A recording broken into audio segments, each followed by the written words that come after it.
צלול לחיים וריח אורני נישא ברוח ארבעים. Esse tipo de associação, ele acaba por marcar o subconsciente humano, porque Deus sabe que o ser humano ele precisa da simbologia.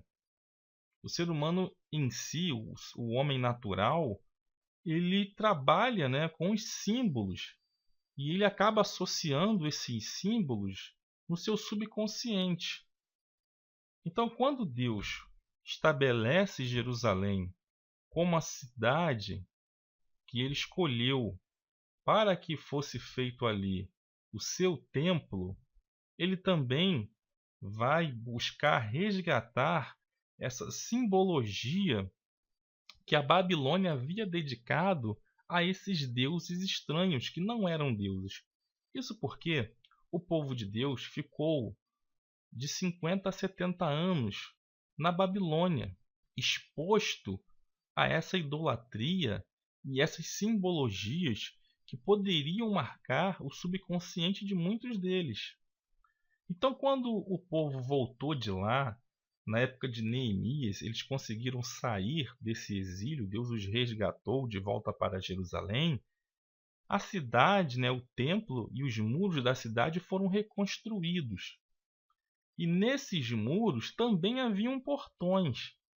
Mas essas portas da cidade de Jerusalém, diferentemente da Babilônia, elas não foram dedicadas a deuses estranhos, não foram dedicados à idolatria. É interessante a gente estudar esse contraponto que Deus faz a essa cidade idólatra da Babilônia, porque vai trazer para a gente simbologias também muito edificantes para a nossa vida espiritual. Jerusalém, né, ela tem uma simbologia da nossa terra prometida. Nós vemos ali no livro do Apocalipse que a nova Jerusalém, ela desce do céu adornada como uma noiva. Então a Jerusalém para a gente, nós que somos cristãos, ela fala de uma redenção, né? A Jerusalém e os portões, elas têm um significado espiritual para nós. Então vale a pena a gente destacar alguns portões que existiam na cidade de Jerusalém no tempo de Neemias. Porque ali, como no livro de Neemias, no capítulo 3, a gente vê a reedificação dos muros da cidade e dos portões da cidade de Jerusalém. E o primeiro portão que é citado é o portão das ovelhas. Nós temos aqui, ó, nessa ilustração, nesse desenho, aqui está o formato da cidade velha de Jerusalém, no tempo de Neemias. Então, o primeiro portão ali em Neemias, capítulo 3, versículo 1, é o portão das ovelhas. E o portão das ovelhas é algo que tem um significado especial para nós que cremos que Jesus é o Cordeiro de Deus. Porque a porta das ovelhas era por onde as ovelhas, né, os cordeiros, eram levados para o sacrifício. Então, no templo em Jerusalém, era feito o sacrifício com esses animais. E esse portão, né, essa porta, a porta das ovelhas, era por onde esses animais entravam para serem sacrificados no serviço do templo. A Bíblia, principalmente o Novo Testamento, deixa bem claro que Jesus é o Cordeiro de Deus que tira o pecado do mundo. Então tudo se inicia na nossa vida, na nossa fé, com o sacrifício do Cordeiro. Então tudo se inicia na porta das ovelhas, porque Jesus também disse que Ele é a porta, Ele é o bom pastor, né? Então tem tudo a ver com o Evangelho de Jesus, a porta das ovelhas, que está ali nos muros da cidade de Jerusalém. A próxima porta, né, que a gente vale a pena a gente estudar, conhecer, é a porta dos peixes. está aqui no capítulo 3, versículo 3, a porta dos peixes. Ela fala de evangelismo. Após a gente conhecer o Cordeiro de Deus, a gente também vai entrar no chamado que esse Cordeiro nos fez para levar o Evangelho a toda criatura. Os peixes falam de homens que precisam ser pescados para o Senhor. Foi assim que ele disse para Pedro, ali naquele episódio da pesca milagrosa, da pesca maravilhosa, quando Pedro ficou aterrorizado de ver aquela quantidade enorme de peixes que veio na sua rede, que ameaçava afundar até o seu barco. E Jesus disse para ele que o faria pescador de homens. A quarta porta, que nos vale a pena também falar aqui, é a porta antiga. Capítulo 3, versículo 6 de Neemias. A porta antiga, ela vai nos falar de um caminho antigo. Esse caminho é bem descrito no capítulo 6, versículo 16 de Jeremias, que diz: Assim diz o Senhor, ponde-vos nos caminhos e vede e perguntai pelas veredas antigas, qual é caminho bom, e andai por ele, e achareis descanso para vossas almas. Então, há muitas inovações hoje em dia, né? O Evangelho está cada vez mais aceitando inovações que não vêm de Deus. Nós sabemos que tem muita coisa que está penetrando no Evangelho que não deveria. Existem religiões cristãs que estão aceitando, por exemplo, o divórcio de forma indiscriminada. Há inovações nas relações, né? As pessoas não estão mais casando, estão apenas se ajuntando. E aí, quando não dá certo, se separam sem nenhum constrangimento. Então, meus queridos, esses não são os caminhos antigos. Não são os caminhos em que a lei de Deus e o Evangelho foram baseados. Então, é preciso que a gente retorne a esse caminho antigo, que a gente ande nas veredas antigas. A gente vê que a vereda, ela é o quê? Ela é um caminho no meio da vegetação. Então, de um lado tem vegetação, do outro também tem vegetação, de forma que você não tem condições de se desviar nem para a direita e nem para a esquerda. A sua única opção é seguir em frente em caminhos retos. Esses caminhos eram caminhos que as ovelhas faziam. Então, quando Deus está falando sobre veredas antigas, veredas eram um caminho que as ovelhas faziam com o seu pastor. Quando o pastor na terra de Israel buscava locais para poder as suas ovelhas pastarem, então, devido ao terreno em algumas regiões, como nós vimos já, ser semiárido, então ele tem que movimentar suas ovelhas de um lado para o outro em busca de pastagens. E muitas vezes ele passava no meio de plantações para chegar a um vale onde ele encontraria um local onde as suas ovelhas pudessem comer as gramíneas. Então as veredas eram caminhos no meio dessa vegetação, dessas plantações, e eram caminhos retos, né, que não tinha como se desviar de um lado ou para o outro. Então, quando Deus fala isso, andai pelas veredas antigas, ele está te tratando como ovelha dele. E ele está dizendo que ele é o seu pastor, que você deve obedecer andando pelas essas veredas, né, caminhos de verdade. Outra porta que vale a pena a gente citar aqui é a porta do vale, capítulo 3, versículo 13. A porta do vale, ela é muito significativa por causa da própria geografia de Israel e de Jerusalém. A geografia de Jerusalém também, ela é composta de vales e montanhas. Então, se montanhas falam de lugares altos, né, de quando tudo está bem, de quando você realmente está num tempo de felicidade, que tudo dá certo, os vales, que são lugares baixos, falam de situações de adversidade. Então, muitas vezes, nós passamos por esses vales, passamos por situações difíceis na nossa vida. Mas há um texto bíblico, né, de Davi, que é muito interessante a gente ler aqui, que diz que ainda que eu andasse pelo vale da sombra da morte, não temeria mal algum. Então esse salmo, né, o Salmo 23, ele ilustra muito bem que a gente tem que confiar em Deus, depositar a nossa confiança nele quando nós estivermos passando por esse vale, né, que está ilustrado aqui na porta do vale, aqui nos muros de Jerusalém. Logo depois vem a porta do monturo.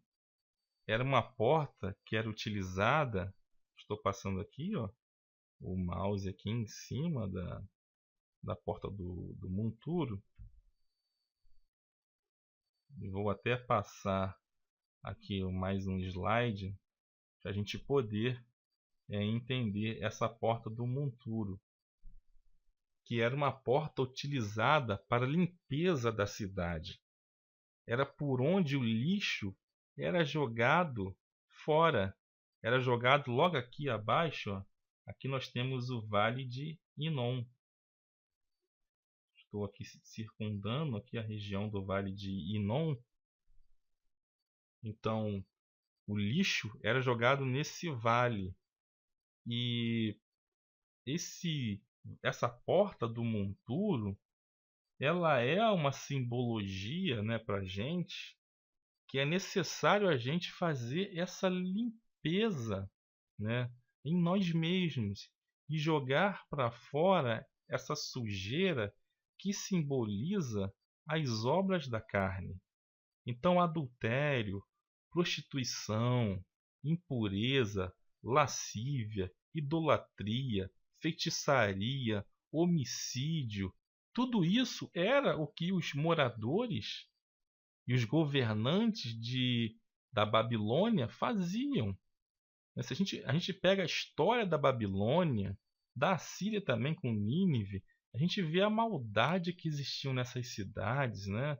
A prostituição que existia, as religiões, né? Essa de estar era pior, era altamente imoral, as sacerdotisas, os sacerdotes, né? Afeminados, como nós já citamos numa aula anterior. Então Deus está tomando aqui a cidade de Jerusalém com esses portões, mostrando que nós temos que fazer diferença. Nós temos que procurar santificação. Então os apóstolos falam conosco, né? O próprio Jesus, ele fala sobre isso no capítulo 9 de Marcos, versículo 43, 44, sobre essas coisas, né, que causam escândalo. Né? Então ele disse que se a tua mão te escandalizar, corta. Melhor é para ti entrares na vida aleijado do que, tendo duas mãos, ires para o inferno, para o fogo que nunca se apaga, onde o seu bicho não morre e o fogo nunca se apaga.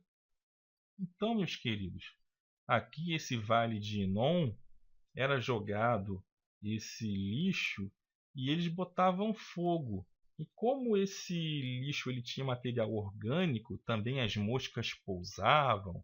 Então esses ovos das moscas, né, e outros insetos eclodiam e se formavam essas larvas, esses bichos, né? Então Jesus, ele foi inspirado a usar essas palavras com base nesse vale de Inom, né, onde acontecia que esse fogo ficava constantemente, era um fogo que não se apagava, e existiam essas larvas, esses bichos que são característicos de lixões, né, de locais onde se joga esse lixo com material orgânico. Hoje nós sabemos até que o gás metano se forma, né, e que pode até mesmo causar aí pequenas explosões nesses lixões. Então, Jesus utiliza desse vale, desse local onde era jogado esse lixo da cidade de Jerusalém para ilustrar algo semelhante que acontece aí nas regiões do inferno, né? São regiões desconhecidas para nós, mas que foi bem ilustrado ali pelo nosso mestre, e é interessante a gente conhecer, saber que esse vale de Inom, que é acessado aqui pela porta do monturo aqui de Jerusalém, era um local onde acontecia esse fato. Outra porta que a gente vale a pena citar é a Porta da Fonte. A Porta da Fonte, ela ficava próximo ao tanque de Siloé, onde Jesus curou um cego de nascença. E ali no capítulo 4, versículo 14, Jesus disse que aquele que crê nele, fala, aquele que crê em mim, se fará nele uma fonte de água que jorra para a vida eterna. Então essa porta da fonte, ela vem nos ilustrar esse fato de que se nós crermos em Jesus, se nós aceitarmos que Ele reine em nossa vida, em nós mesmos se fará essa fonte, porque Ele vai estar em nós. Então a fonte de água, que é o próprio Jesus, estará conosco, fazendo com que nós também nos tornemos em fonte de água que jorra para a vida eterna. Então nós teremos capacidade aí de oferecer dessa água para outras pessoas que estão necessitadas. Há tanta gente com essa sede, como a samaritana, né? Aqui no capítulo 4, Jesus fala com a samaritana, a mulher samaritana. E ela tinha essa sede que ela nem mesmo sabia. Ela mesmo desconhecia essa sede. Tanto que ela havia tido, né, tantos maridos. Então ela foi de homem em homem, né, buscando ali saciar essa sede, mas que não era suficiente, porque não era de um homem que ela estava necessitando. Ela necessitava mesmo era de beber da água da vida que somente Jesus tem para nos oferecer. E do momento em que ela encontra com Jesus e bebe dessa água, aí uma transformação genuína acontece nela, e de forma a contaminar até mesmo, né, no bom sentido, a aldeia que ela vivia.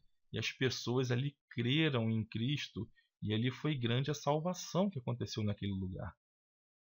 Então é uma porta, né, que tem uma grande aplicação, uma grande ilustração para os nossos dias. Outra porta, né, seria a porta dos cavalos. Está aqui no capítulo 3, versículo 28. Ficava mais próxima ao templo. Então a porta dos cavalos, esse portão, era próximo dos estábulos do rei. A saída para os cavalos para a guerra se dava por esse portão, a porta dos cavalos. Então, o cavalo ele é símbolo de guerra e também é símbolo de julgamento. A gente vê ali em Apocalipse, no capítulo 19, versículo 11, João diz que viu o céu aberto, e eis um cavalo branco, e o que estava assentado sobre eles chama-se Fiel e Verdadeiro, e julga e peleja com justiça. Então aqui é julgamento e justiça. Então essa porta fala do julgamento. Um dia todos nós vamos comparecer diante do tribunal de Cristo, uns para a vida eterna e outros para a morte eterna. Então isso é algo que nós devemos ficar atentos. Uma outra porta, né, a próxima, é a porta oriental. Essa porta, eu botei até aqui uma ilustração para ela, é o portão dourado, né? Também chamada de porta da misericórdia. Essa porta ela tem uma história, né? Ela foi fechada pelos muçulmanos no ano de 810, foi reaberta em 1102 pelos cruzados.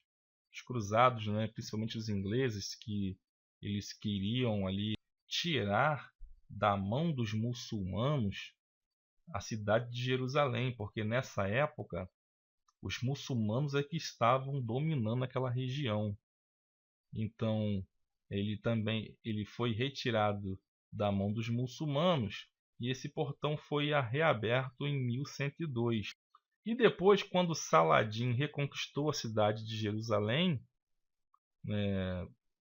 aquele filme Cruzados, ele traz essa história, né, desse conflito entre os cruzados e os muçulmanos.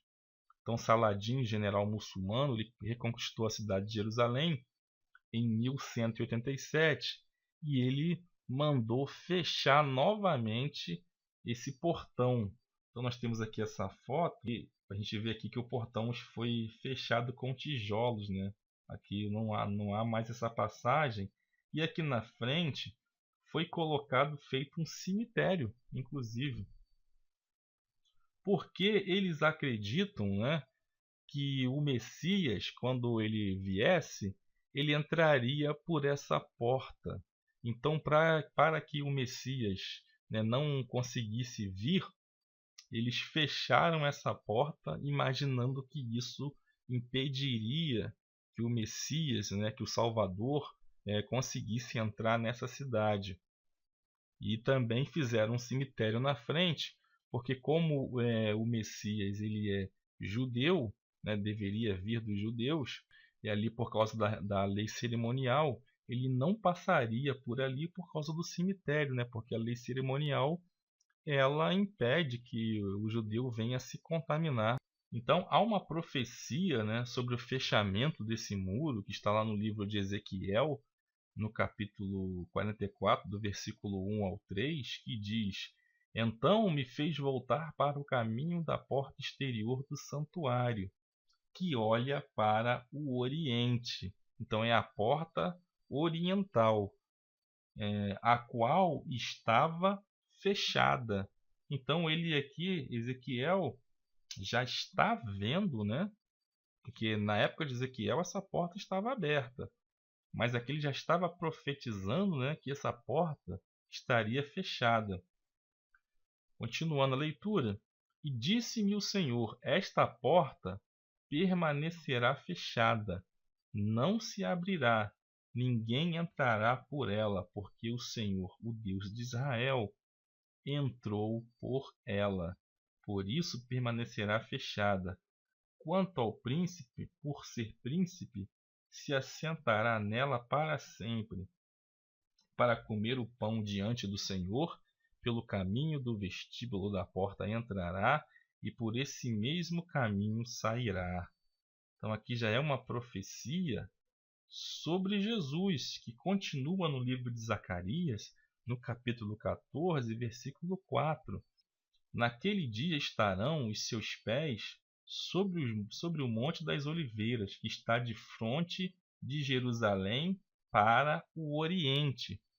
E o Monte das Oliveiras será fendido pelo meio, para o oriente e para o ocidente, e haverá um vale muito grande, e metade do monte se apartará para o norte, e a outra metade dele para o sul.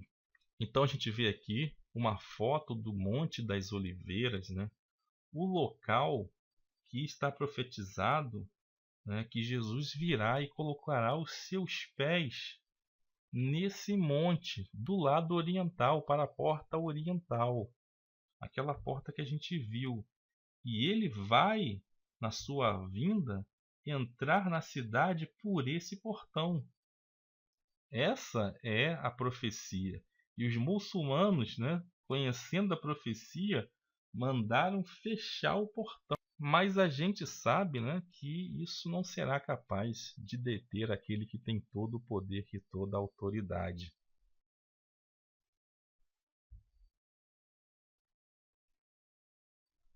Então, voltando aqui, né, para mais uma porta, é a porta da inspeção. Então, nós temos aqui no capítulo 3:31 o portão da inspeção. O portão da inspeção era onde o rei Davi se encontrava com as suas tropas para os examinar, para inspecionar as suas tropas, para ver se eles estavam prontos para o combate. Então, essa porta, né, da inspeção, ela fala de exame, de examinar. E um dos princípios bíblicos é o autoexame. Então, o texto bíblico, né, ela nos aconselha a nós nos examinarmos. O próprio texto diz, né, examine-se, pois, o homem a si mesmo. Então, é necessário na nossa vida uma reflexão, a gente poder entender em quais, né, itens, né, em que nós estamos errando nas nossas vidas. Então é necessário tirar um tempo para refletir, né, sobre essas coisas e ver o que pode ser feito para resolver os problemas. Muitas vezes nós empurramos, né, entre aspas, o problema com a barriga. Nós vamos empurrando, empurrando e chega um momento que não dá mais. Então é necessário a gente fazer uma reflexão dos nossos problemas, dos nossos erros. Muitas vezes é preciso a gente reconhecer nossos erros. É necessário a gente até se humilhar muitas vezes para que nós sejamos exaltados pelas mãos do próprio Senhor. Então a porta da inspeção, né, do autoexame, ela é importante a gente conhecer para que a gente possa ter essa simbologia e aplicar esse autoexame na nossa vida.